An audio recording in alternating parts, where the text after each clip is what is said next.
Good morning and happy Wednesday. Thanks for following along. My name is Robert and I'm so glad that you're here. Today we're reading through Proverbs 14. We are halfway through the week. We are almost halfway through this month. I appreciate you following along. Proverbs a day has been keeping the police away, so far so good. We'll jump right in. Proverbs 14. Lady Wisdom builds a lovely home. Sir Fool comes along and tears it down brick by brick. An honest life shows respect for God. Degenerate life is a slap in the face. Frivolous talk provokes a derisive smile. Wise speech evokes nothing but respect. No cattle, no crops. A good harvest requires a strong ox for the plow. A true witness never lies.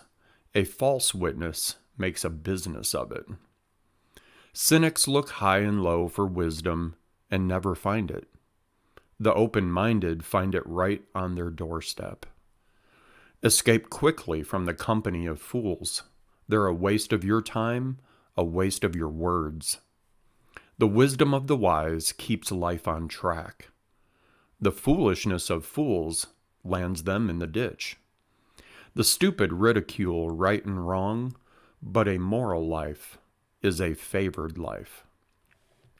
The person who shuns the bitter moments of friends will be an outsider at their celebrations.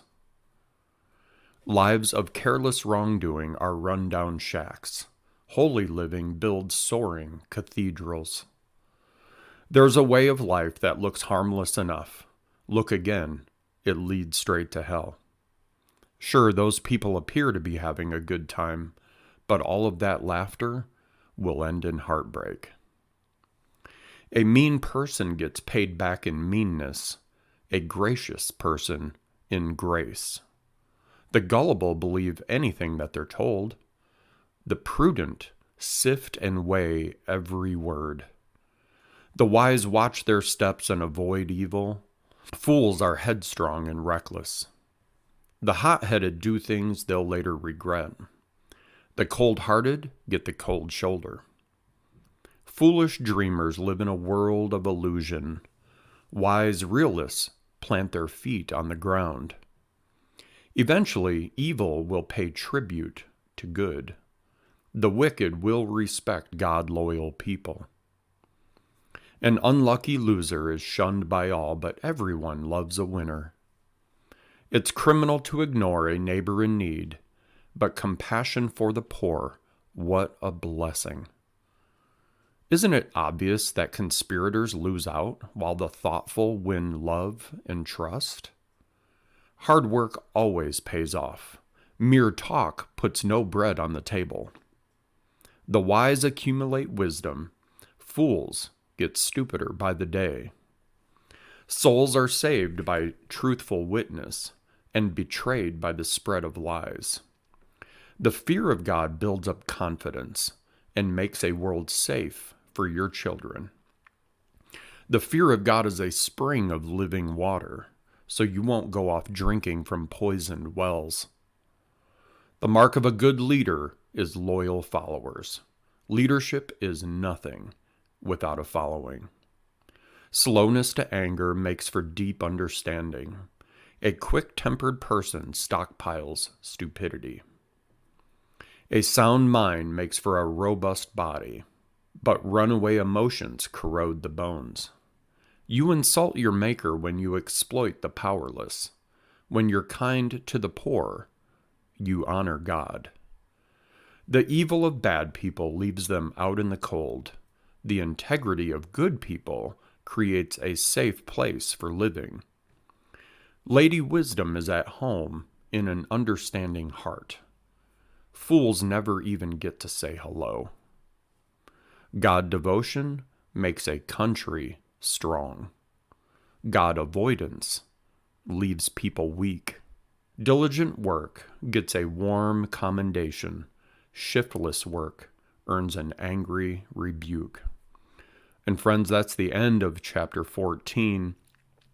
I was looking here right around verse 31. It says, "You insult your maker when you exploit the powerless." When you're kind to the poor, you honor God. I was speaking yesterday with a mentor with our ministry. I work for Crossroads Prison Ministries, and one of our mentors that I spoke with yesterday, she was in her early 80s. She has been with our ministry for about 5 years now, and one of the things she said to me was she always loved writing her testimony out to all of the people that she worked with. And I think that's such a beautiful thing. You have somebody here that is nearing one end of their life, and you have somebody that's in prison going through it.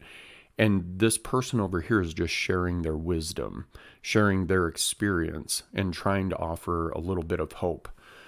I think that's a beautiful thing, and it was great to chat with her. And I get that, how just reaching out to those people, whether they're poor, whether they're in prison, I think that's a beautiful thing, because it's very easy to forget about somebody that's in prison. It's real easy to forget about the homeless person that may be standing on the side of the street with a sign that says, "I need help." So it's easy to forget sometimes about those people, but I felt she was doing a wonderful job of making sure that she was being kind to the poor. Most people in prison aren't very rich, so I think being poor and in prison kind of go hand in hand. So, but just look for a way sometime today, maybe sometime over this next few weeks. Holidays are tough on some people. Look for a way to maybe reach out to somebody that may be in that group of people, someone marginalized, someone that's not necessarily taken out for coffee a lot. Just reach out with a text, maybe a cup of coffee, maybe just a little bit of your time. That's always one of the most valuable things, is the time. If you have any questions or comments about any of the verses or anything that I was speaking about here this morning, please feel free to drop it in the comments. I'd love to engage in a conversation with you. I appreciate the comments and just the little private messages that I get along the way. It's very encouraging to me, and I appreciate that so much. So on that note, have a good Wednesday. I will see you tomorrow for chapter 15.